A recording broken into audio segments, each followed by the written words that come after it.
Hey, what's up, y'all? This is Michael Franti here, and welcome to this week's episode of the Stay Human podcast. I am super excited to have this guest this week because he's somebody who I truly admire, and I don't say that lightly. There are a lot of people in the world right now who I respect and who are doing really great stuff, but this is somebody who is, committed his life to both getting good, healthy food into everyone's body, not just people who traditionally have been able to afford it, but get it out there to everybody so that they can live their best lives. And then is also working with brands around the world to do good stuff. And so please welcome to the show, Gunnar Lovelace. What's up, Gunnar? How you doing? Hey, it's great to be here. Such a fan of your work, and really a pleasure to get to share some time together. Thanks a lot, man. So for folks who don't know, Thrive Market and Alliance for Good are two of the things that you are super involved in. I know you're also on the board of the Rainforest Action Network. But first, before we get into who you are, let's talk just briefly about the model that Thrive is and why it's so groundbreaking and what you guys do. Cool. So I'm a big supporter of Rainforest Action Network, but I'm actually not on the board. But a deep supporter of all things protecting the native ecologies, as I know you are. And Thrive is really comes from a very personal place, having grown up really poor with a single mom and seeing how hard she struggled to make healthy choices. And it always seemed crazy to me that food with lots of chemicals and processing costs less than food with no chemicals and processing. And so I've just been on a lifelong journey, really looking at my own relationship with food. There's a lot of survival trauma, and so it always was really just something from a very personal place. How do we make healthy food available online at wholesale prices and ship it in eco-friendly packaging? And that's really the mission of the business, is to really democratize access to healthy living, make it super accessible, very easy, provide educational content. And we've been blessed with incredible growth and support, and it's really just been a journey of a lifetime. Awesome. And tell me about Alliance for Good. Yeah, so Alliance for Good is a nonprofit that really supports environmental advocacy and social justice issues.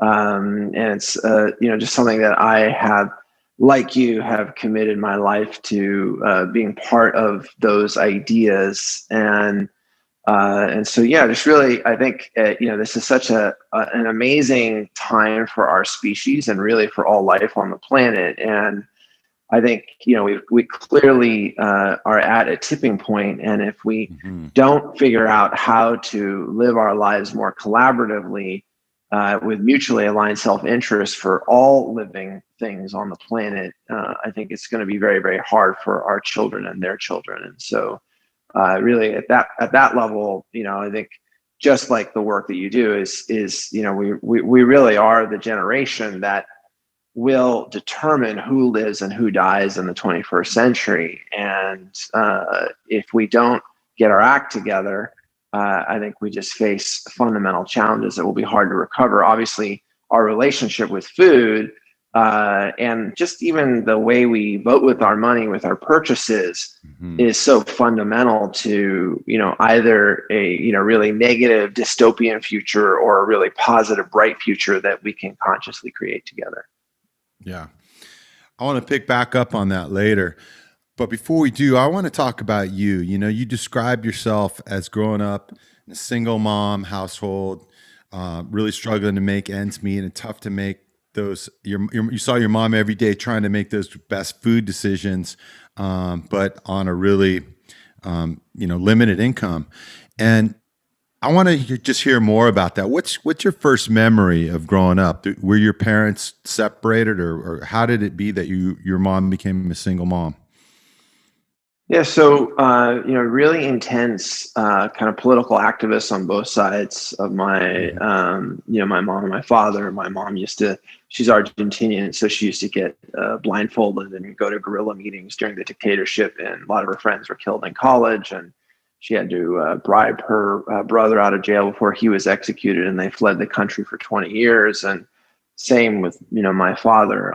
He was an activist under the Spanish dictatorship, and spent months being tortured as an activist in his teens. And so there's like a very intense kind of like political kind of understanding of the world, and just that we had to be part of being part of Positive Solutions. But they're also like, this is the 60s and a lot of like sex, drugs, and rock and roll, and so like very unstable dynamic. And so we came here on my father's Fulbright when I was 2 from Spain, and they couldn't really hold their relationship together because of all of the kind of unconscious sex, drugs, and rock and roll that were happening.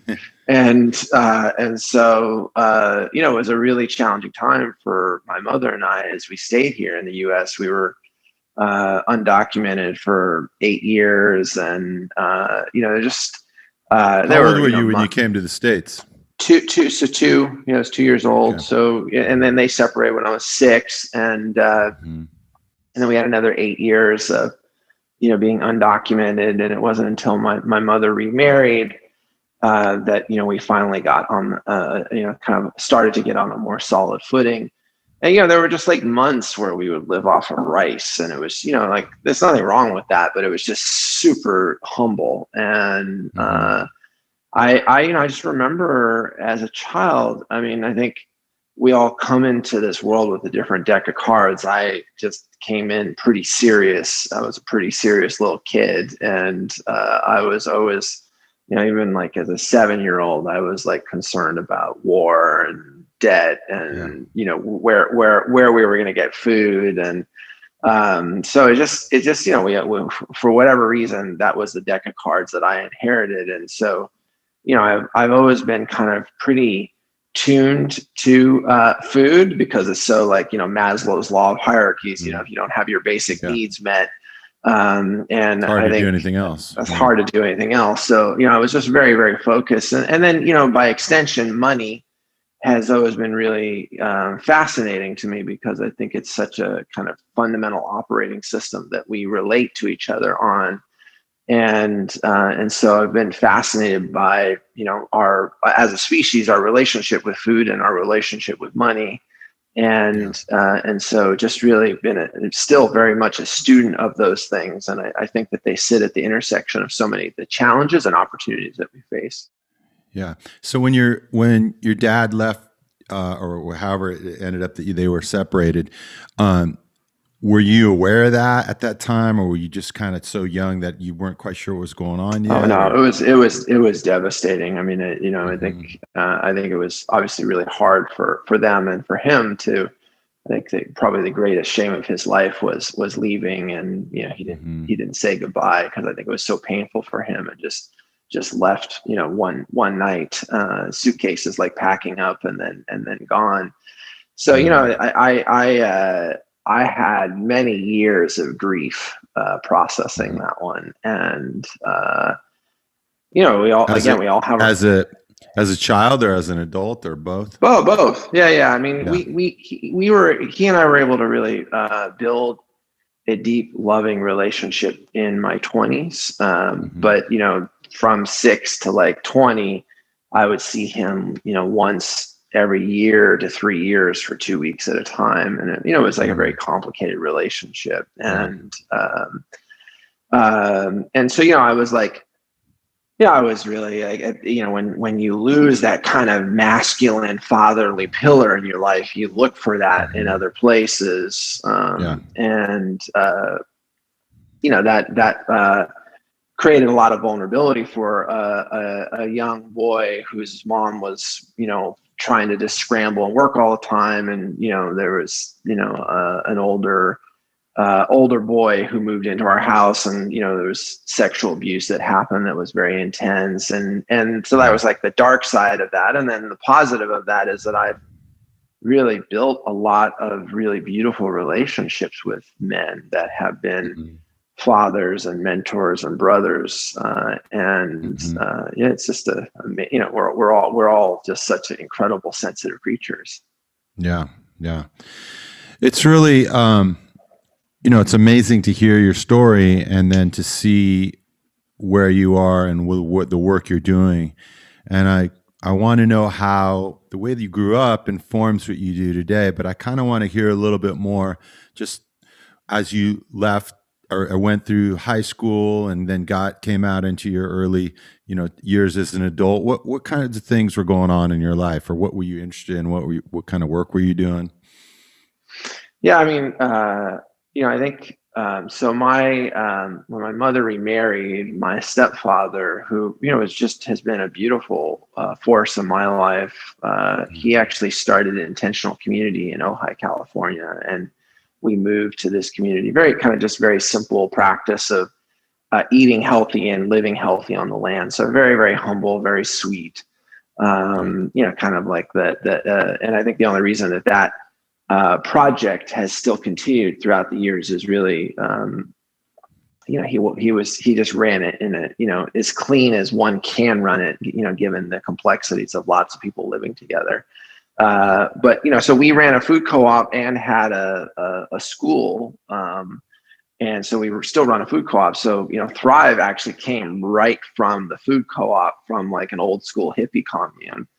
And, used to run like shopping events, with wholesale accounts with brands that I really loved. And, it was just kind of very naturally came up from, like, how do I make that more accessible for lots of people? But, I think a little bit more to your question, I was really fortunate to get exposed to Howard Zinn when I was 16, People's History of the United States. And it just Incredible book. just completely changed my life. life. Yeah. And so many of us. And in college, I started my first nonprofit and was really fortunate enough to bring him to speak several times and then bring him to the high schools to speak as well.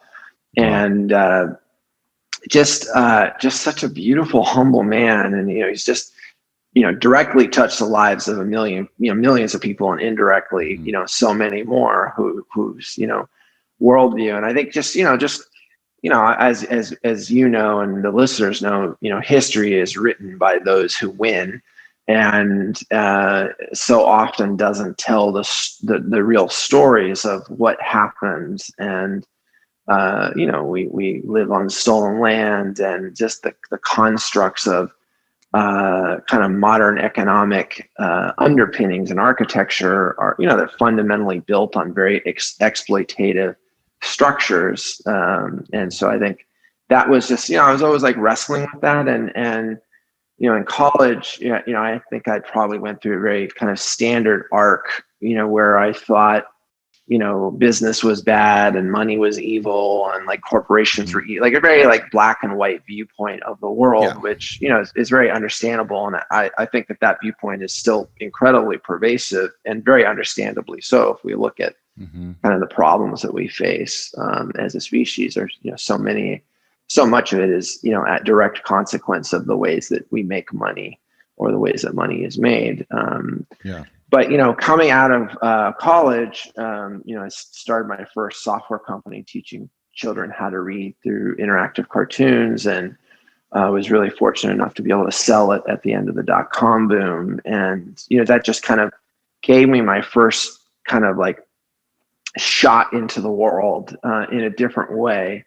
And really just been on this very humbling, exciting, difficult journey of just kind of navigating business as a vehicle for social change, and what does it mean to run a conscious business, and how do I deal with all my unresolved shadow and ego in that process. Yeah. What was it like? You come out of this experience like a lot of us did, growing up in, sort of the activist community, where it's like, corporations are inherently fucked and money is the root of all evil. And now suddenly you get like handed a check for however much money it was for your, selling of your first company. And how did you reconcile that in your brain, or what was your processing as you were, now gone from, the good guys, now you're in the bad guys camp, so how did that?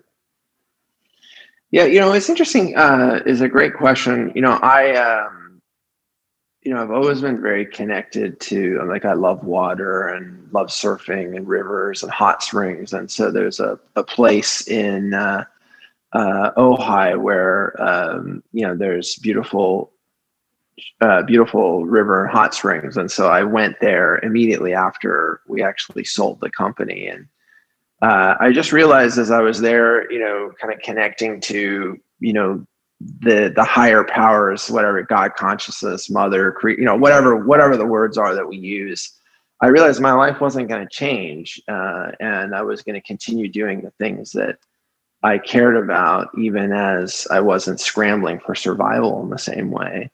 But I think that journey continues. Even today, I still find myself, kind of dealing with all sorts of unresolved survival trauma that unconsciously comes up, or whatever. It's just it's as it's an incredibly humbling adventure being in the human body, living and breathing and believing.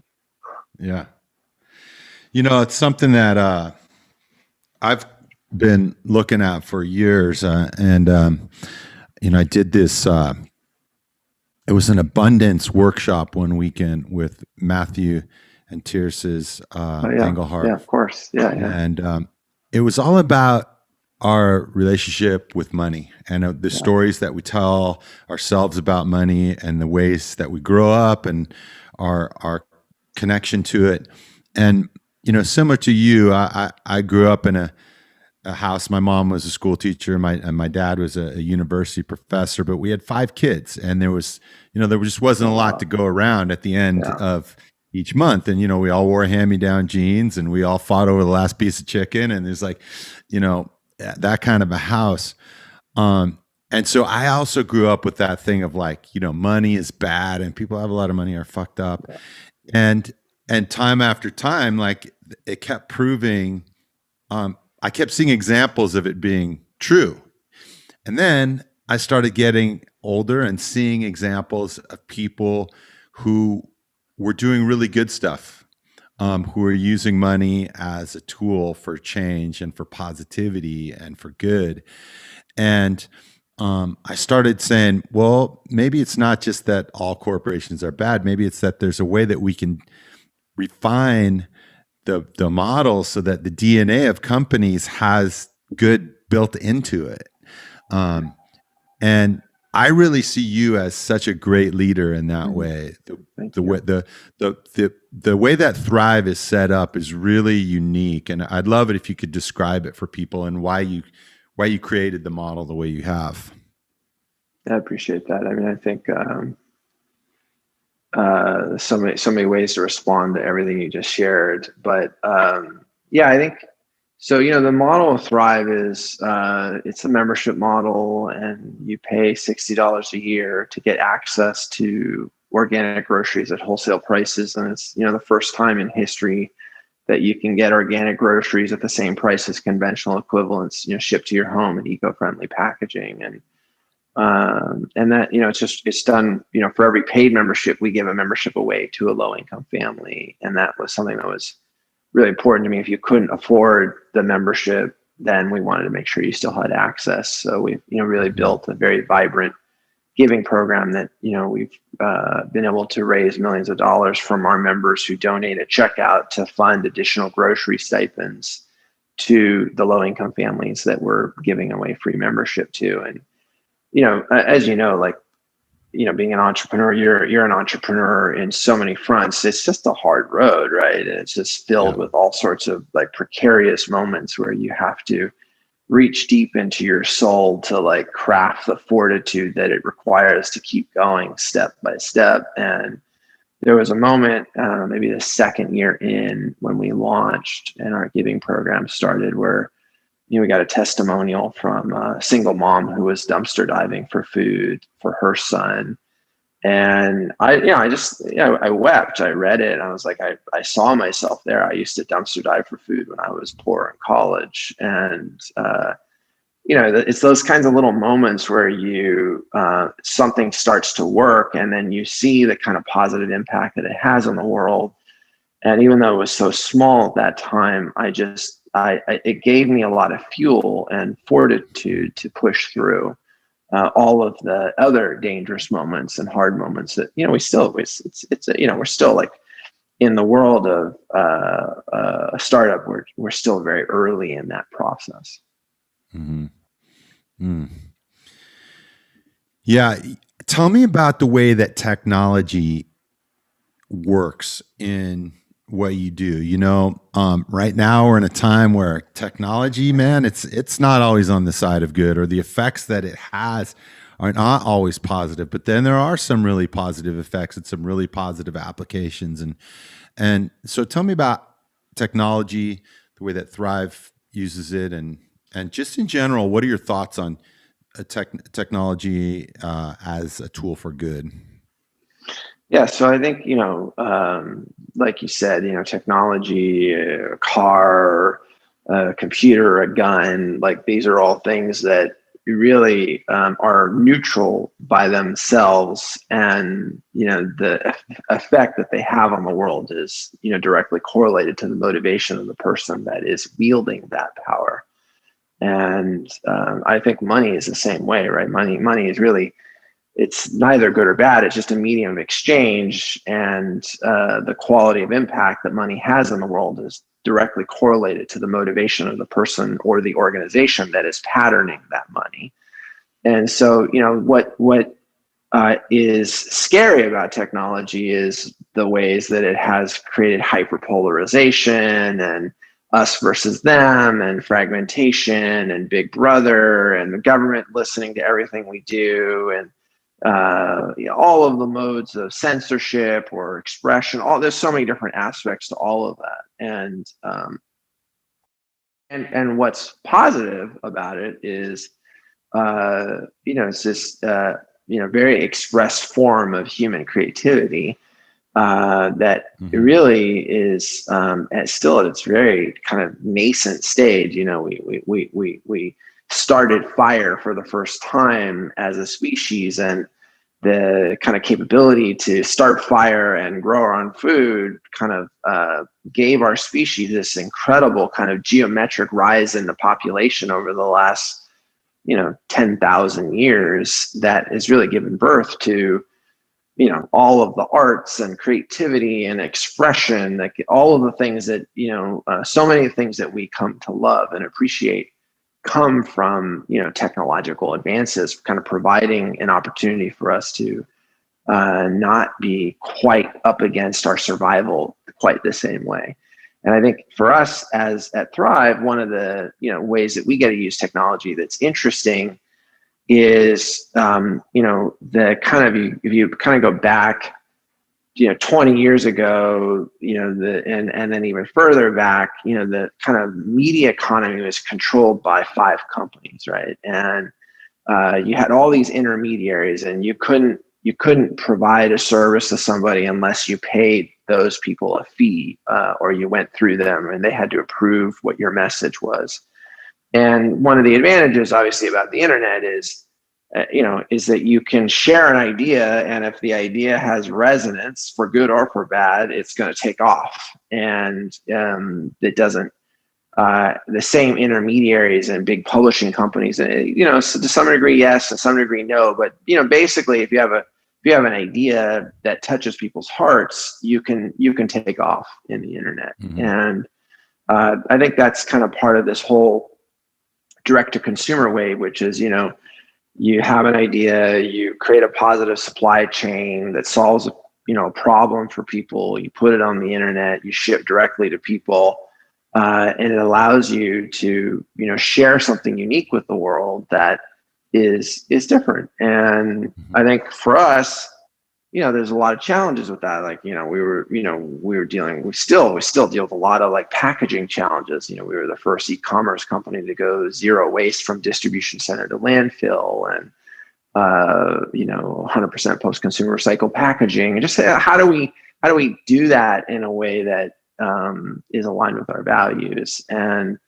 I think that the thing about business is it's just not black or white. And it's, for me, like the startup journey is very much, don't let perfect be the enemy of good.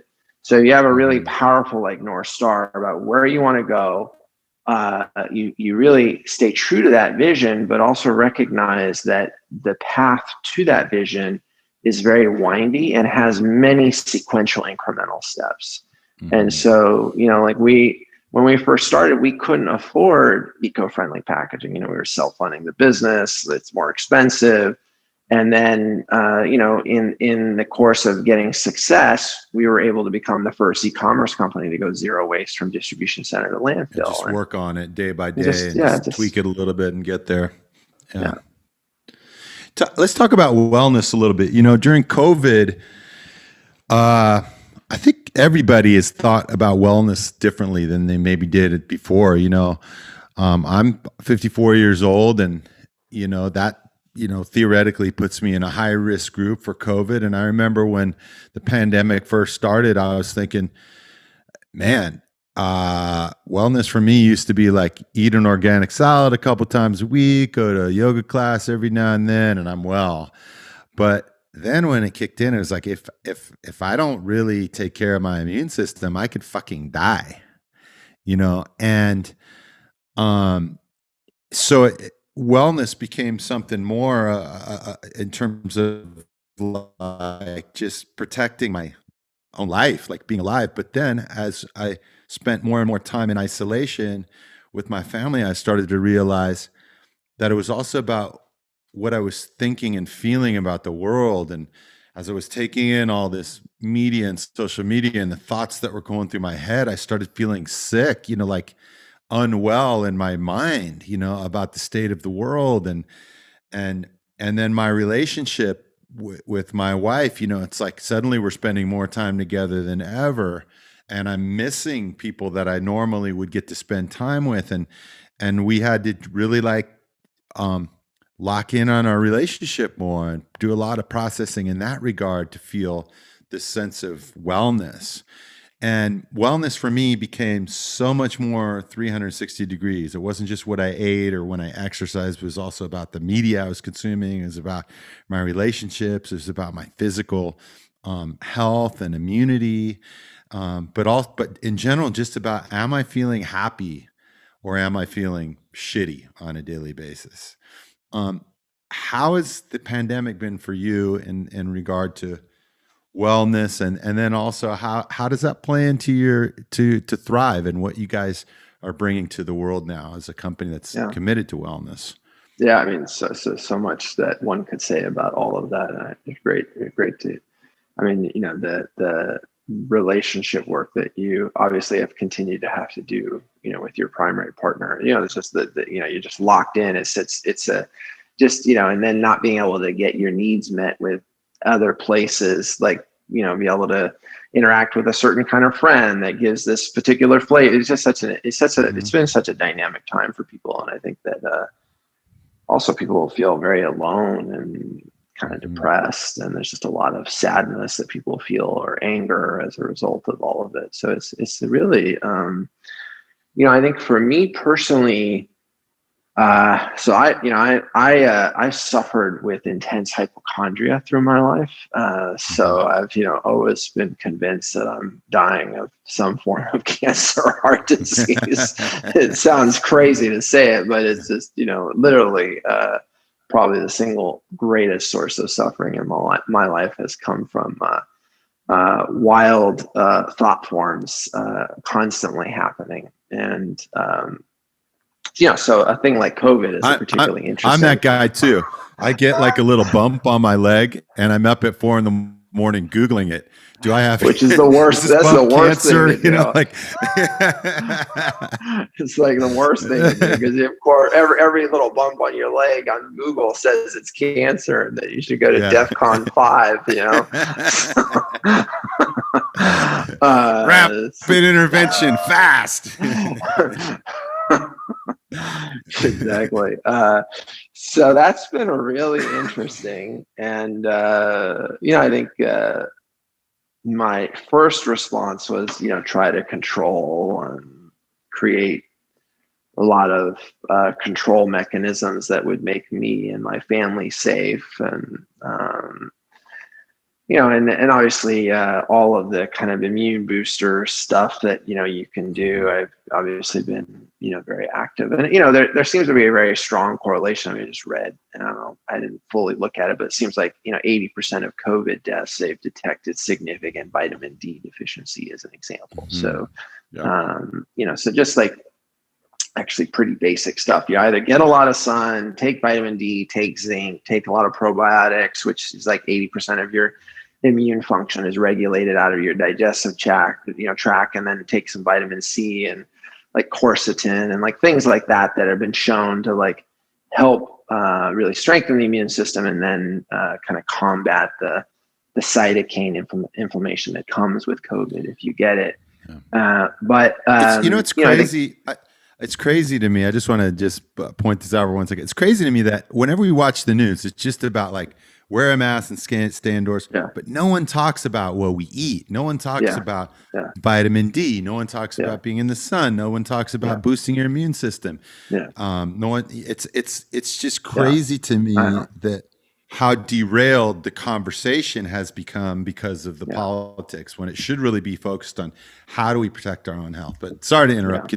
No. I mean, it's so true, and that's the very distortionary effects of like a medical industrial complex, and, treating symptoms and not root causes. Right. And, and then, I think, unfortunately, if you look at, all the lifestyle disease that is rampant, whether it's, diabetes, obesity, heart disease, these are things that, come from really cheap, low quality calories, right? And sugar and bread and chips, and, and so, we've created this really interesting time where, so many of us have lost connection with what it means to actually, even just eat a simple diet. Like if you just ate, just simple, just like, veggies and a little bit of protein, and like,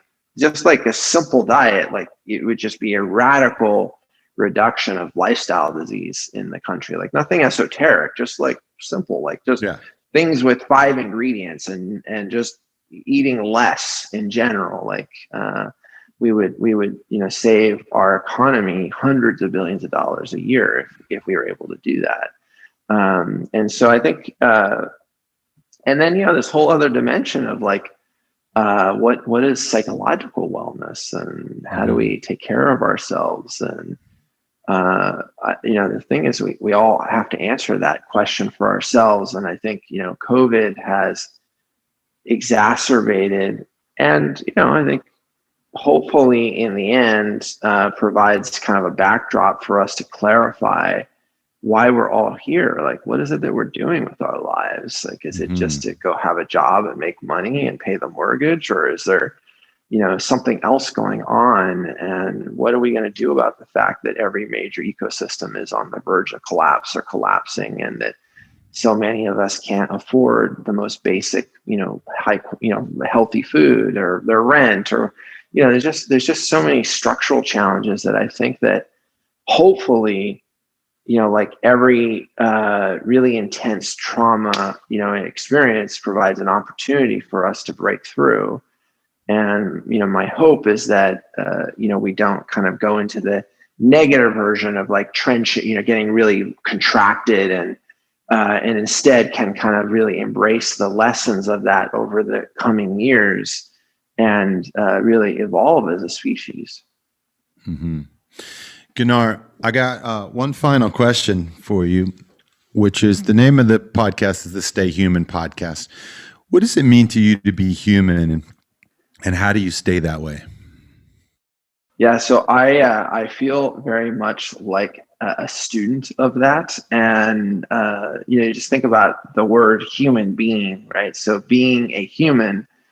And I think that so much of my life, I have been a human doing, and really doing things as opposed to being. And, really, I had a major bike accident 6 months ago where, I was on a mountain bike and like went over my handlebars and shattered my collarbone. And I was miles away from anyone, and like blood and like covered in gravel, and just like a really dramatic movie style bike accident. And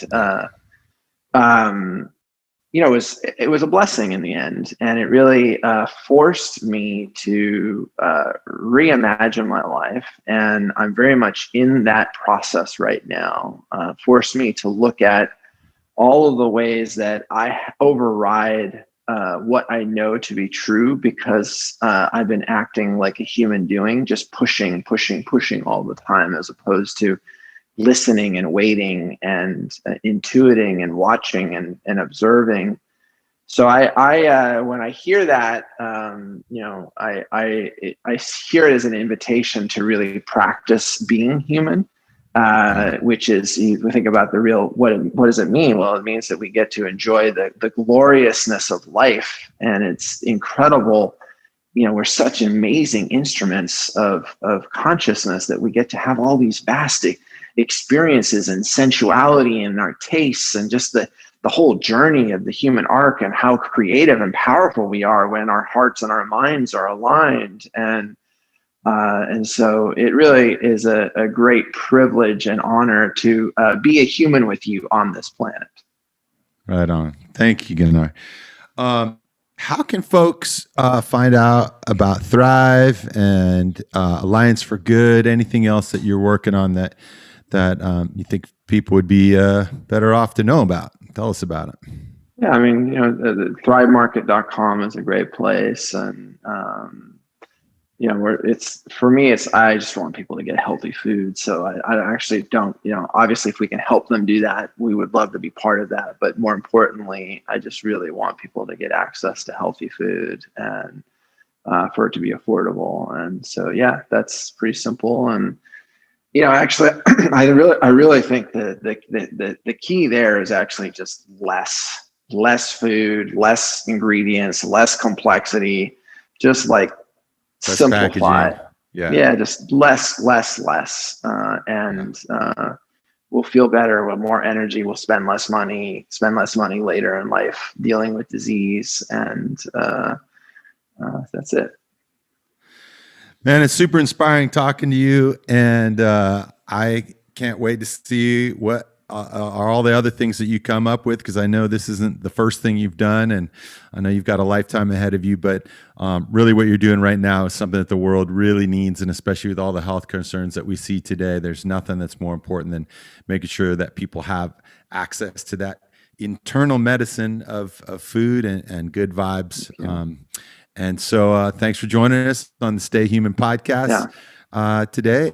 And really a pleasure. Really, I love your work. I have been deeply inspired by your work. You have a heart of gold, and anything I can do to be an ally, I really I believe in the pure intention and the expression of your life. Thanks, Gunnar. That's Gunnar Lovelace, and this is this week's episode of the Stay Human podcast, and we'll see you next week. Peace.